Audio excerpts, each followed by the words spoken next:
Incluso hoy en día persisten los ecos de las civilizaciones perdidas. Nos deslumbran y nos intrigan. Permanecen como poderosos guardianes del pasado, un legado de los pueblos desaparecidos que todavía representan. El Egipto del mundo moderno mira con orgullo las maravillas de su pasado. Oscurecido por los siglos anteriores y por las interminables arenas del desierto, el eterno esplendor de las pirámides de Giza y la gran Esfinge son testigos mudos de la gran historia antigua de Egipto. Azotados y erosionados por los calientes vientos desérticos y el sol ardiente, los ecos de estos tesoros todavía perduran. Pero imaginemos cómo serían en su glorioso apogeo. Pintadas brillantemente con colores llamativos, hubo un tiempo en que se alzaban como los guardianes de una civilización orgullosa, la mayor civilización de la Tierra.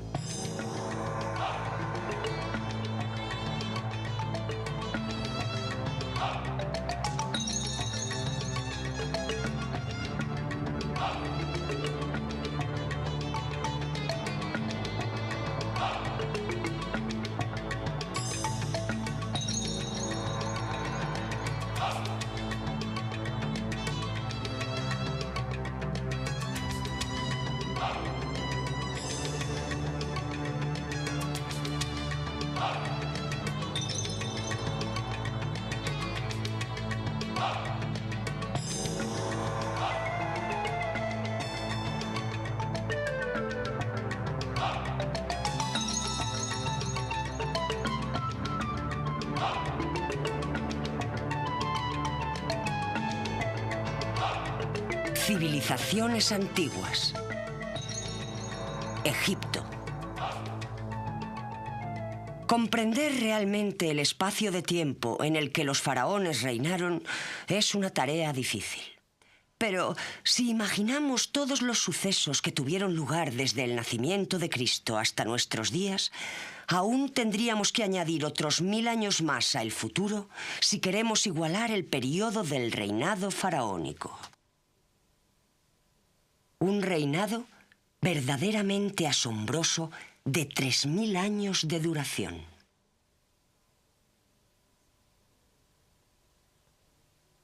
Hoy miramos con asombro las pirámides de Giza y recordamos con respeto a las miles de personas que trabajaron con esmero durante unos 20 años para construirlas.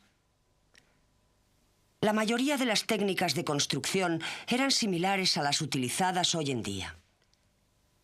Es increíble que 2 millones de bloques de piedra, algunos de ellos con un peso de unas 60 toneladas, fueran transportados por el río Nilo para más tarde ser colocadas en su lugar. Nadie sabe exactamente cómo se llevó a cabo la construcción. Algunos datos sugieren que pudieron utilizarse gigantescas rampas de tierra alrededor de la pirámide durante su construcción para llevar los bloques hasta su emplazamiento. Finalmente, las pirámides se cubrieron de piedra caliza blanca de arriba a abajo, a medida que se quitaban las rampas.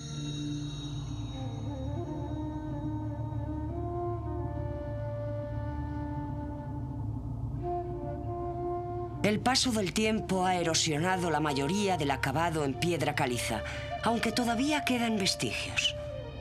Dentro de la pirámide, cuidadosamente diseñada para mantener a raya a los saqueadores de tumbas, había una serie de pasadizos que llevaban a la misma cámara funeraria. Se puede considerar una de las 7 maravillas del mundo antiguo. Originariamente tenía 146 metros y medio de altura, pero en la actualidad ha perdido 9 metros. Fue construida sobre el 2560 a.C. y hasta el siglo XIX después de Cristo era la construcción más alta del mundo hecha por el hombre. El gran mito sostiene que los constructores de las pirámides eran todos esclavos. Sin embargo, la arqueología moderna ha revelado que los trabajadores no eran esclavos, sino artesanos especializados y pagados que vivían en comunidades alrededor de las pirámides, tal y como explica el inspector jefe, Dr. Zawi Hawass. Hemos encontrado un gran asentamiento de unos 3 kilómetros cuadrados y creo que bajo esas casas se situaba el pueblo de los trabajadores involucrados en la construcción de la pirámide. Y creo que había 2 pueblos, uno para los trabajadores y un campamento temporal. Habían unas 10.000 personas que realmente vivían en este área.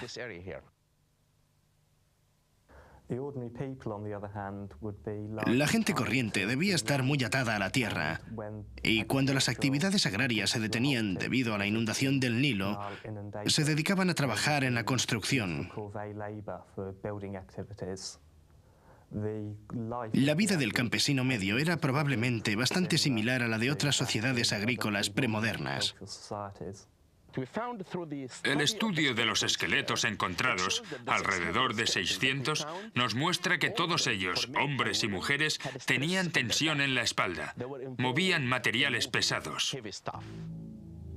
La civilización egipcia puede ser seguida a través de los 5 periodos históricos que abarca: el periodo dinástico temprano, el Imperio Antiguo, el Imperio Medio, el Imperio Nuevo y finalmente la época tardía. Pero el alma que mantuvo unido a este poderoso reinado fue el río Nilo. Alimentó a sus gentes y les proporcionó la materia prima que necesitaban para alcanzar sus extraordinarios logros. El antiguo historiador griego Heródoto afirmaba que Egipto es un regalo del Nilo. Cada año, tras las lluvias monzónicas del África Central, el río crece y se desborda. Durante 3 meses al año, desde julio hasta octubre, un periodo que los antiguos egipcios llamaron la inundación, el Nilo inunda el valle, dejando tras él un rico depósito aluvial. La magnitud de la inundación era muy importante. Si era muy alta, el río se desbordaba tanto que no se podía sembrar y podían producirse daños en las edificaciones.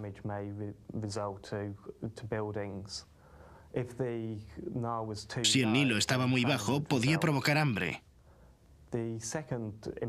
El Nilo tenía importancia también por ser una arteria de comunicaciones. Los egipcios viajaban subiendo y bajando por el Nilo utilizando botes, lo que facilitó en gran medida la existencia de su complejo estado. Aunque en muchos kilómetros a la redonda todo sea desierto, el barro negro es lo bastante fértil como para cultivar cosechas que alimenten abundantemente a hombres y bestias. Junto con el sol azotador, los antiguos egipcios lo consideraban como la mismísima fuente de vida.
Además de las inundaciones generadoras de vida, el Nilo en sí mismo también proporcionaba una valiosa fuente de alimento. Incluso hoy se pueden ver pescadores navegando por el río con sus pequeños botes en busca de pesca, al igual que sus antepasados lo hicieran en la antigüedad. De modo que así es como la historia de Egipto está inseparablemente unida a la vida del gran río. Así pues, el grueso de la sociedad del antiguo Egipto, que prosperó a lo largo de las orillas del Nilo, estaba compuesta de campesinos. Fue esta, la clase social más baja, la que llegó a alcanzar un nivel de vida algo superior en las fértiles llanuras de los alrededores del río. El antiguo Egipto era una comunidad agrícola y la dieta normal para la gente constaba de pan y cerveza.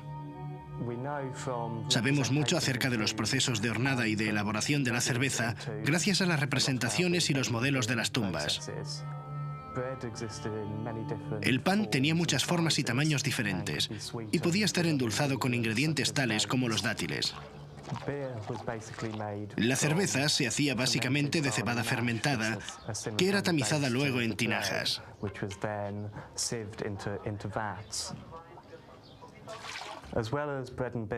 Además de la cerveza y el pan, se cultivaban vegetales como puerros, cebollas, rábanos y lechugas. También se cultivaban frutas como granadas, dátiles y uva.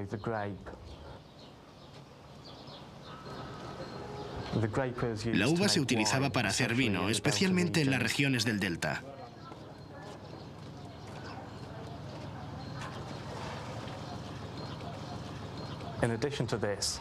Además de esto, los egipcios comían pescado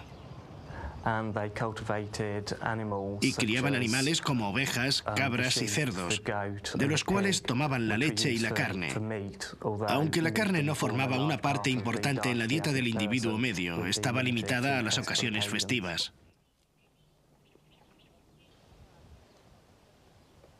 Existía una clase media muy enraizada en el sistema agrario. Estos granjeros a veces eran propietarios de su propio hogar, que estaba modestamente amueblado. También podrían haber poseído unos pocos acres de tierra, con los cuales habrían ganado suficiente dinero como para mandar a sus hijos a la escuela de escribas de Tebas. Dado que las estaciones anuales oscilaban entre la inundación y la sequía, el regadío jugó un papel fundamental en la supervivencia de la agricultura de Egipto. Si hablamos de primavera, verano, otoño e invierno, es algo que no encontramos en el antiguo Egipto. En el antiguo Egipto encontramos la inundación, la aparición de las plantas y el así llamado verano, 3 estaciones. Los campos se dividían en parcelas cuadradas cerca de los canales de riego y el agua pasaba de un campo a otro abriendo las pequeñas acequias que los separaban. Tanto los hombres como las mujeres cultivaban la tierra utilizando azadones. Y las cosechas que cultivaban consistían en avena, cebada, mijo y judías. La dieta del pueblo se complementaba con lo que eran capaces de cazar, lo que a veces incluía leones del desierto y otros animales salvajes que habitaban los pantanos y ciénagas. Los egipcios habían inventado una red de bisagra para capturar aves salvajes como el ana de Silbón, el ana de Rabudo, ánsares y patos. También utilizaban por esas fechas ganado de cornamenta larga para arrastrar arados. Y habían inventado el shaduf, un sistema más sofisticado para el transporte de agua utilizando varios cubos atados con correas a una noria. La clave de la civilización egipcia fue revelada al mundo moderno cuando el extraño texto que cubría las paredes de estos templos, los jeroglíficos, fue por fin comprendido, lo que sucedió cuando se tradujo una lápida de basalto negro conocida como la piedra Roseta.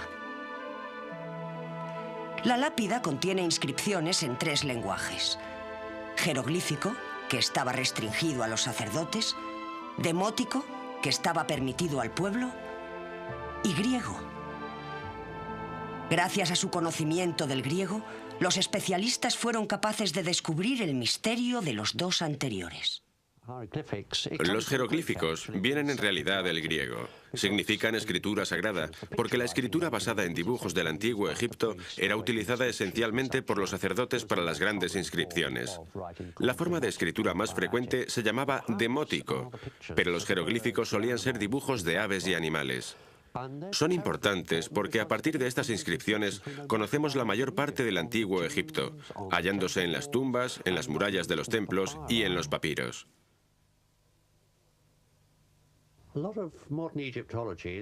La investigación actual se basa en el trabajo de los primeros descubridores. Ellos empezaron a registrar los monumentos y sus grabados. Las publicaciones de sus textos y sus grabados fueron muy importantes. Muchas de esas cosas han desaparecido actualmente y, por supuesto, muchos de los grandes hallazgos se hicieron entonces, como la piedra Rosetta, que ya hemos mencionado. Otro hombre que estuvo involucrado fue el arqueólogo italiano Steabani Belsoni. Fue el primero en encontrar la entrada al gran templo de Ramsés II, el 1 de agosto de 1817. La que aparece en el reverso de esta moneda es la pirámide intermedia Antesa.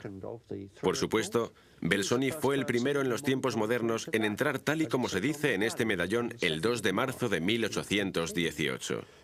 De modo que estas personas fueron las precursoras de nuestros estudios de hoy en día.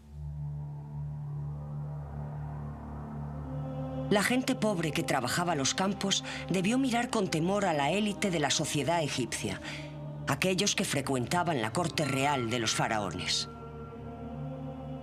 La corte real estaba compuesta por los jefes de diversos departamentos administrativos, como la hacienda pública, la judicatura y el servicio diplomático.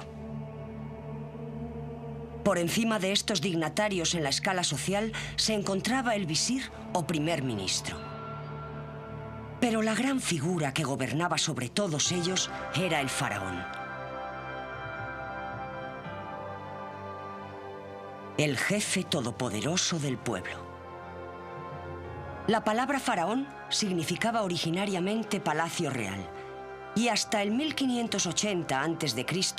no llegó a referirse al soberano que vivía en su interior. La historia de estos magníficos soberanos puede seguirse a través de las 25 dinastías que abarcan miles de años.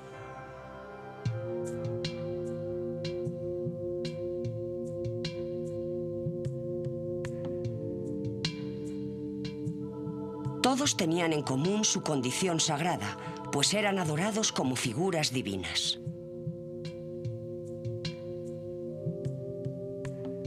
La mayoría tenían su propio harén y grupos de baile compuestos de bellas mujeres que se desvivían por complacer todos sus caprichos y deseos.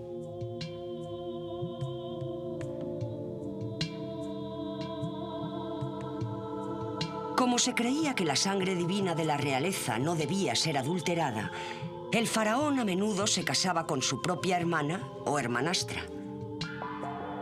Tampoco era raro que se casara con su propia hija. En la sociedad egipcia, la herencia se transmitía por la línea femenina. Y, por supuesto, esto nos plantea otros problemas.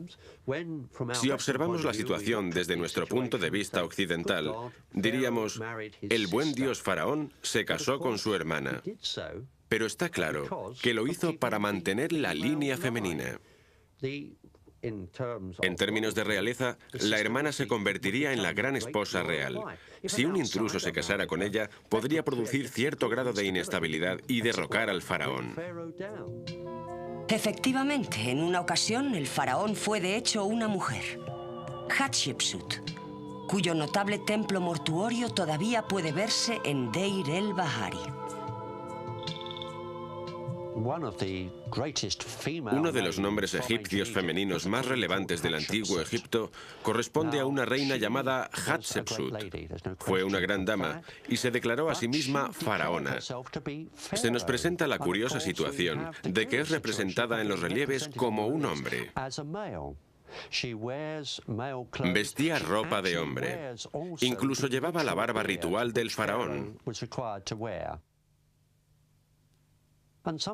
A veces, al mirar los relieves y ver la representación de la reina, solo se sabe que es una mujer la que está representada, ya que está vestida como un hombre, por los jeroglíficos que hay a su lado y que indican su nombre. Construyó uno de los templos más bellos y gloriosos que quedan del antiguo Egipto, el templo mortuorio de Deir el-Bahari, que se encuentra junto al moderno Luxor, en la orilla oeste al abrigo de los precipicios de las colinas. Es una de las joyas de la arquitectura egipcia que nos han llegado.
Durante más de 3000 años, los faraones, aquellos reyes dioses, acumularon incalculables riquezas y construyeron tumbas de tal envergadura que incluso hoy en día no se han desvelado todos sus secretos.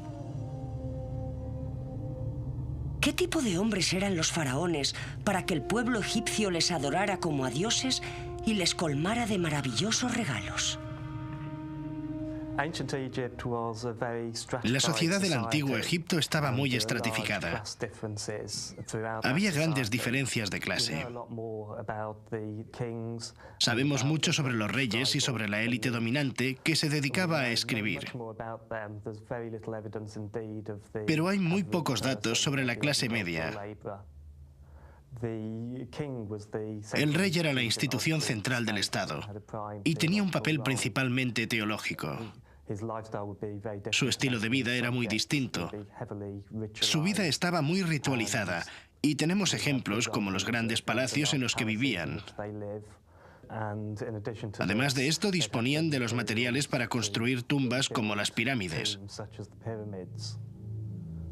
Hoy, la Esfinge, construida para proteger el último lugar de descanso de los faraones, se desmorona lentamente mientras los trabajadores intentan restaurar la piedra para devolverle su esplendor anterior. Las excavaciones han revelado que en su origen la Esfinge estaba decorada con colores.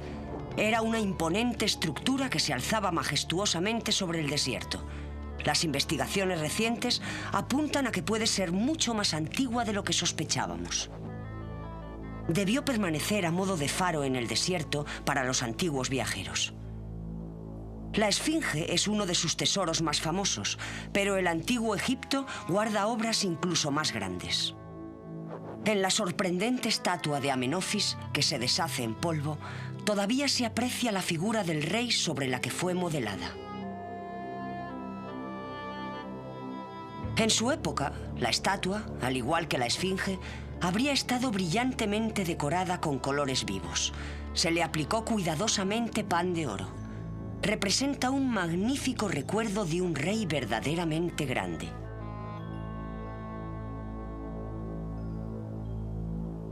A través de la arquitectura de estos poderosos faraones podemos apreciar su esplendor.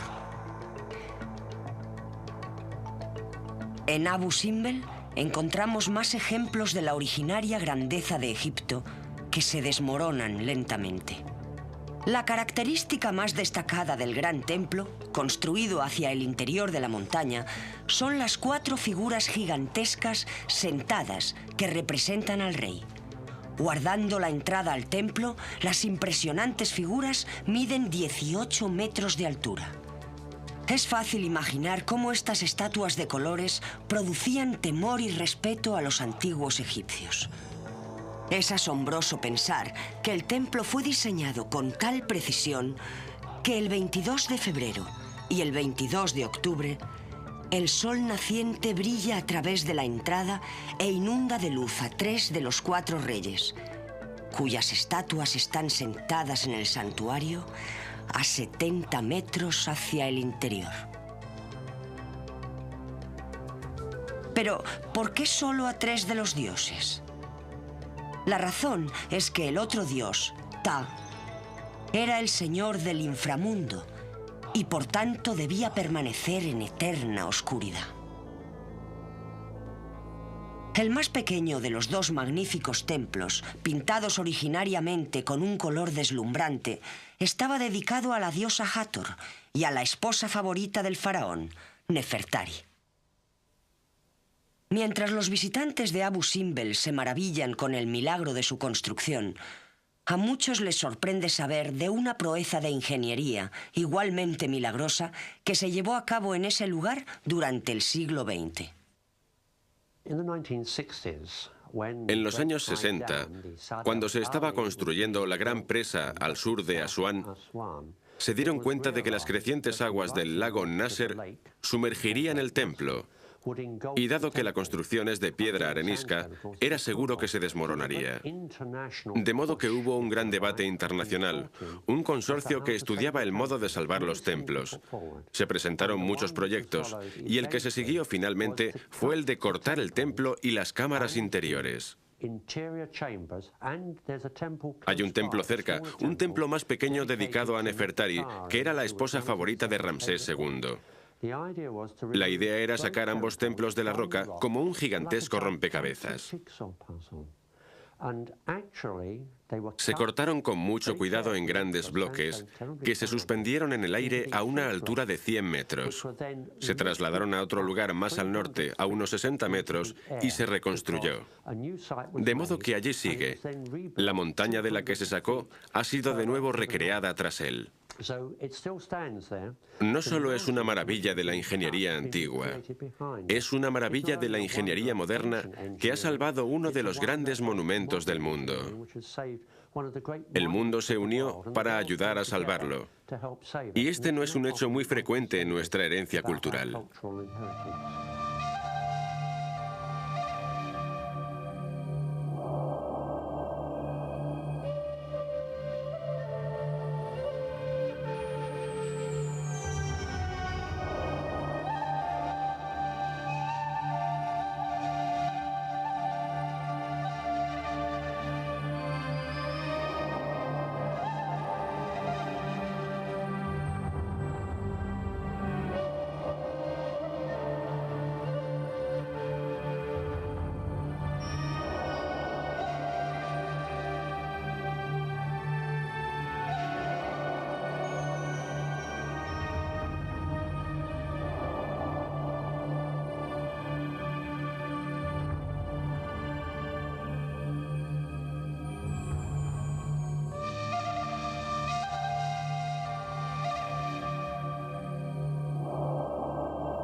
A los templos solo accedían el rey y los sacerdotes. La gente corriente no tenía acceso en absoluto a ninguno de los rituales del templo. Su único acceso a lo divino era a través de las procesiones del dios por el exterior del templo durante las festividades. Aparte de la religión estatal, había cultos locales y también se adoraban otras divinidades como Bes y otros dioses domésticos. Pero realmente no poseían un culto o un templo.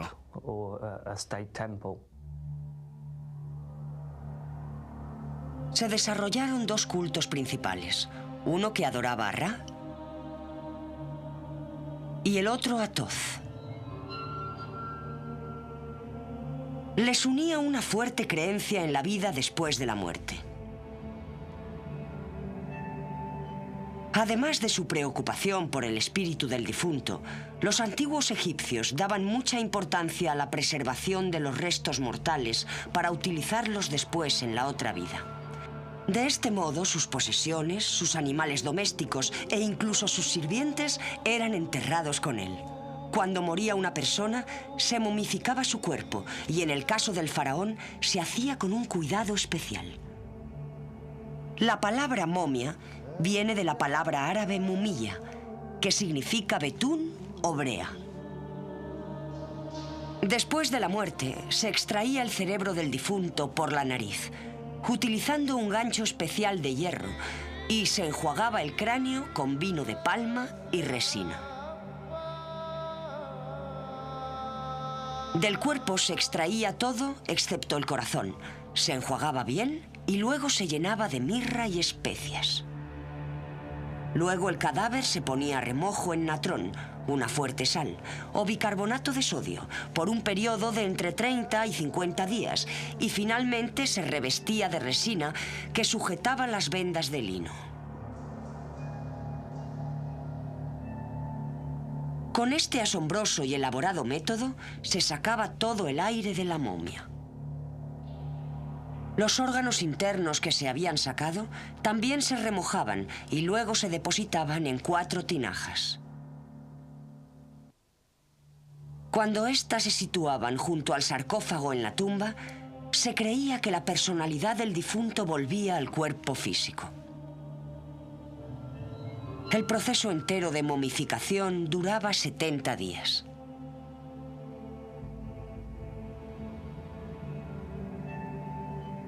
Inmediatamente después de la muerte, se creía que el difunto navegaba en un bote a través del inframundo para someterse a un juicio por Osiris, que era el dios de los muertos.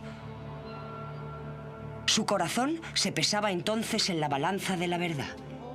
Y si había hecho más cosas buenas que malas, se le permitía vivir en el reino de Osiris. Dado que los muertos volvían a la vida después del entierro, se consideraba necesario llenar sus tumbas con todo lo que necesitaran en la otra vida. A menudo se pintaba un retrato del difunto en el sarcófago, y junto a él se ponían sillas, carros, recipientes con alimentos y a veces hasta la barcaza que necesitaba para cruzar el inframundo. Gracias a ello, el hombre moderno puede disfrutar de la perfecta expresión artística egipcia, ya que todos estos objetos se hacían con los mejores materiales disponibles. Las cámaras funerarias no solo estaban llenas de maravillosos tesoros, sino que también sus paredes estaban a menudo decoradas con sublimes pinturas que representaban escenas de la vida del muerto, deidades protectoras y otras imágenes asociadas a su vida. Los faraones siempre optaron por los lugares de entierro más escondidos para prevenir las actividades de los saqueadores de tumbas. Muchos de ellos eligieron lugares como el Valle de los Reyes. Pero a pesar de estas localizaciones tan difíciles, pocas tumbas escaparon intactas. La tumba de Tutankamón permaneció intacta hasta 1922, cuando el arqueólogo Howard Carter la desenterró durante una expedición dirigida por Lord Carnarvon.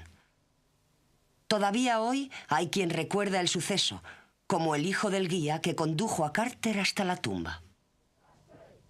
Carter had been before here in this village an inspector of antiquity. And after Mi padre me contó que iba a hacer una expedición con su amigo Carnarvon. Mr. Carnarvon come, he wanted Y dijo que no sabía si iba a volver. My father, I tell him, I show you some, but I don't know, empty or full. Mi padre estuvo trabajando hasta que encontraron la tumba. Work, Carter, 4 hours, he found the stamps. Estuvo trabajando con Carter durante 4 horas. He opened a little hole. Entonces Carnavon abrió un pequeño agujero. Found it closed, the door. He opened a little hole.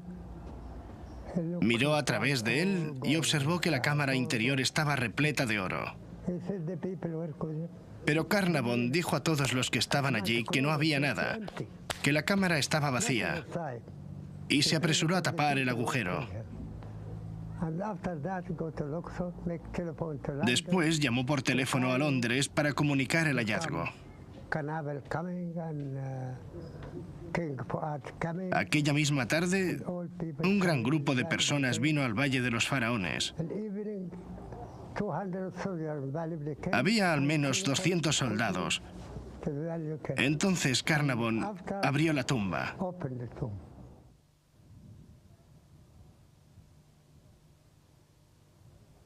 Esta es la entrada de la tumba de Tutankamón, uno de los faraones más conocidos del antiguo Egipto. Todavía sabemos poco acerca de él, pero sabemos mucho sobre su tumba, los increíbles tesoros que encontró Howard Carter en 1922. El rey joven no tenía ni 18 años cuando murió y fue enterrado y rodeado de tesoros fabulosos.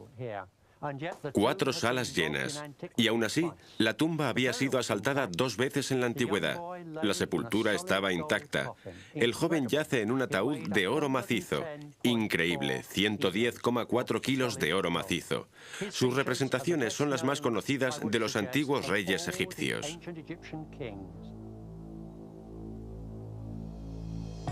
Los tesoros de la tumba impresionaron al mundo. El más famoso de ellos es el sarcófago de Tutankamón. El cuerpo del joven faraón estaba metido dentro de 3 vainas de momia. La primera de madera dorada, la segunda también de madera dorada, pero cubierta con una pasta de cristal en polvo, y la tercera de oro macizo. Esta tercera capa es una de las obras de arte de la orfebrería. Con 1,5 metros de altura, contiene 200 kilos de oro y está incrustada con piedras preciosas, entre las que cabe señalar el lapislázuli. Aunque este es sin duda el descubrimiento más destacado, la artesanía también goza de gran importancia.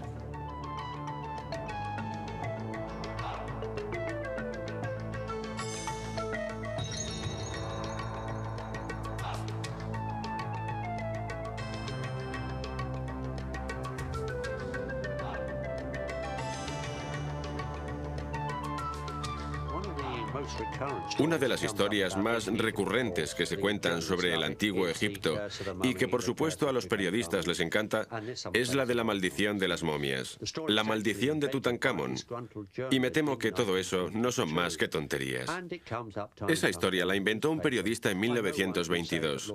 Se da la circunstancia de que Ray Canarva murió al año siguiente, pero era un hombre muy enfermo. Murió por la infección de una picadura de mosquito. Hay que considerar que todos los hombres involucrados en la excavación eran personas mayores en aquella época. Por ejemplo, Howard Carter, el verdadero descubridor, murió en marzo de 1939. El profesor Percy Newbury, que trabajó en las flores, murió en el 49. Sir Alan Garner, que se ocupó de traducir las inscripciones, vivió hasta los 70. Si alguien debía haber muerto al principio, era un sargento del ejército británico llamado Richard Adamson.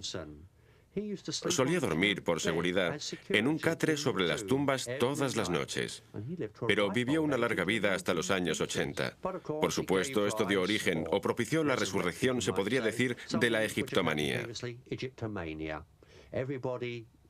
El mundo quedó fascinado por el antiguo Egipto. Ya sucedió cuando Napoleón invadió Egipto en 1798. Volvió a ocurrir en 1922 y en 1972, cuando se hizo la exposición en el Museo Británico para celebrar el 50 aniversario. Había colas de gente esperando alrededor del museo durante horas para ver tan solo unas 40 piezas que el gobierno egipcio permitió trasladar al Museo Británico. Hoy en día, solo con mirar alrededor, podemos ver muchos de esos vestidos, ornamentos y joyas. Todo esto es el fruto de aquel gran hallazgo de 1922. Las riquezas de Egipto y sus faraones sufrieron un declive gradual a través de los siglos. En la 25ª dinastía, en el 747 a.C., distintos pueblos gobernaban la tierra. Se piensa que el declive de Egipto se dio al final del Imperio Nuevo, tras una serie de reyes de corto reinado.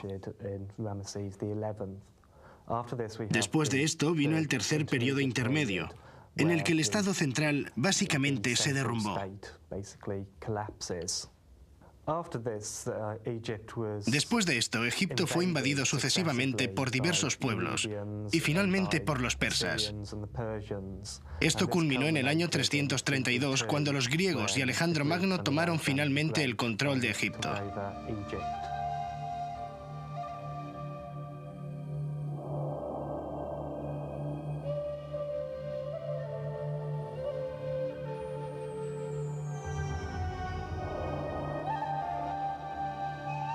Pero, por desgracia, ya era demasiado tarde para recuperar el poder.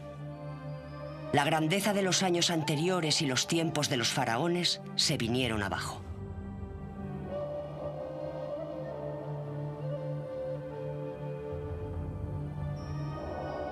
$5000 años después de que los grandes reyes gobernaran la rica civilización que se situaba a lo largo del río Nilo, los míticos faraones han mantenido su capacidad para seguir llamando nuestra atención.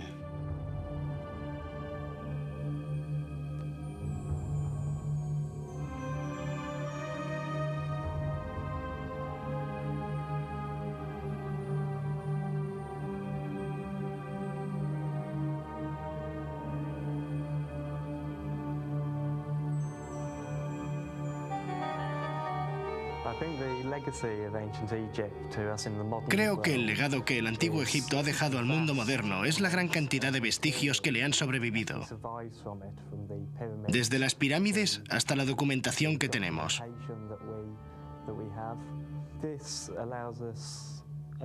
Esto nos ofrece una ventana única a las operaciones de una sociedad antigua que fue muy civilizada, aunque al mismo tiempo muy diferente a la nuestra. Todavía guardan secretos. Recientemente se ha descubierto una pequeña cámara en la Gran Pirámide, la cual estamos investigando. La egiptología es algo siempre cambiante. Aquí, en uno de los lugares más evocadores, Karnak, es posible imaginarse el esplendor de la antigua civilización y maravillarse con los testimonios que aún perduran.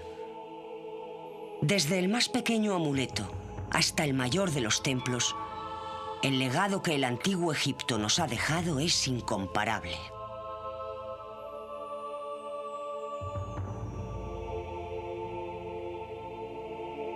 Se puede comprender cómo Hermes Trismegistus, al escribir en tiempos de Alejandro Magno, pudo decir: Egipto es una copia del cielo. O mejor, el lugar en donde aquí abajo son mediadas y proyectadas todas las operaciones que gobiernan e impulsan las fuerzas celestiales. Más que eso todavía, a decir verdad, nuestra tierra es el templo del mundo entero.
Incluso hoy en día persisten los ecos de las civilizaciones perdidas. Nos deslumbran y nos intrigan. Permanecen como poderosos guardianes del pasado, un legado de los pueblos desaparecidos que todavía representan. El Egipto del mundo moderno mira con orgullo las maravillas de su pasado. Oscurecido por los siglos anteriores y por las interminables arenas del desierto, el eterno esplendor de las pirámides de Giza y la gran esfinge son testigos mudos de la gran historia antigua de Egipto. Azotados y erosionados por los calientes, nadie sabe exactamente cómo se llevó a cabo la construcción. Algunos datos sugieren que pudieron utilizarse gigantescas rampas de tierra alrededor de la pirámide durante su construcción para llevar los bloques hasta su emplazamiento. Finalmente, las pirámides se cubrieron de piedra caliza blanca de arriba a abajo, a medida que se quitaban las rampas.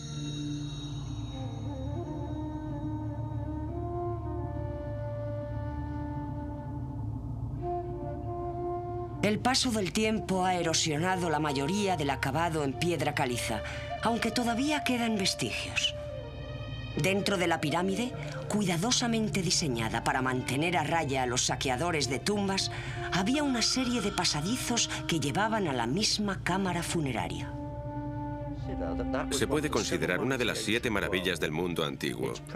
Originariamente tenía 146 metros y medio de altura, pero en la actualidad ha perdido 9 metros. Fue construida sobre el 2560 a.C. y hasta el siglo XIX después de Cristo era la construcción más alta del mundo hecha por el hombre. El gran mito sostiene que los constructores de las pirámides eran todos esclavos. Sin embargo, la arqueología moderna ha revelado que los trabajadores no eran esclavos, sino artesanos especializados y pagados que vivían en comunidades alrededor de las pirámides, tal y como explica el inspector jefe, Dr. Zawi Hawass. Hemos encontrado un gran asentamiento de unos 3 kilómetros cuadrados y creo que bajo esas casas se situaba el pueblo de los trabajadores involucrados en la construcción de la pirámide. Y creo que había 2 pueblos, uno para los trabajadores y un campamento temporal. Habían unas 10.000 personas que realmente vivían en este área.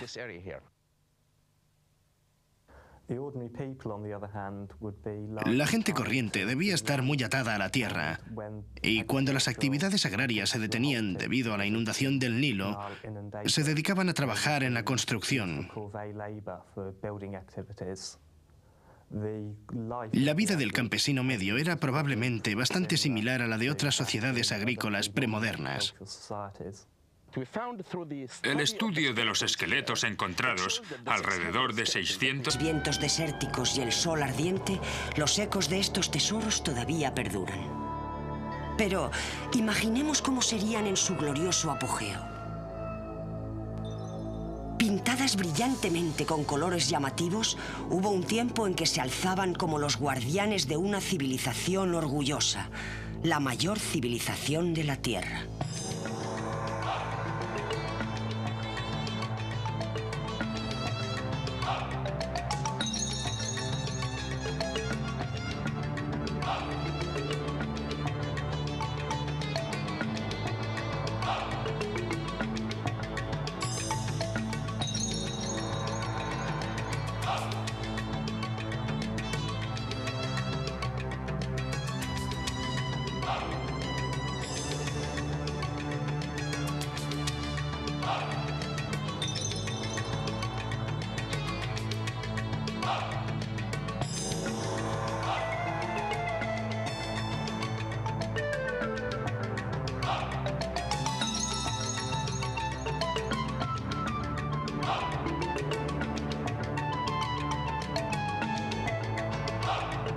Civilizaciones antiguas. Egipto. Comprender realmente el espacio de tiempo en el que los faraones reinaron es una tarea difícil. Pero si imaginamos todos los sucesos que tuvieron lugar desde el nacimiento de Cristo hasta nuestros días, aún tendríamos que añadir otros 1000 años más al futuro si queremos igualar el periodo del reinado faraónico. Un reinado verdaderamente asombroso de 3000 años de duración.